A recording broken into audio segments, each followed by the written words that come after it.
सब कुछ ना इस रोनित की वजह से हो रहा है। इतने झूठ बोल रहा है, इतने झूठ बोल रहा है कि हम सबको परेशान कर दिया।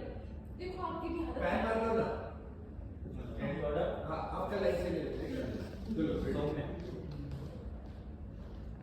Rolling and action. दादाजी रिलैक्स।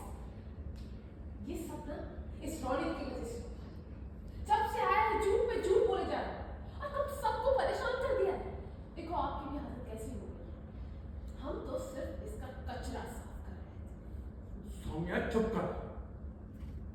मैं रोने की नहीं, तुम सबकी जहालत से परेशान हूं। ये पता है, ये तस्वीर और ये डायमंड असली थे, असली।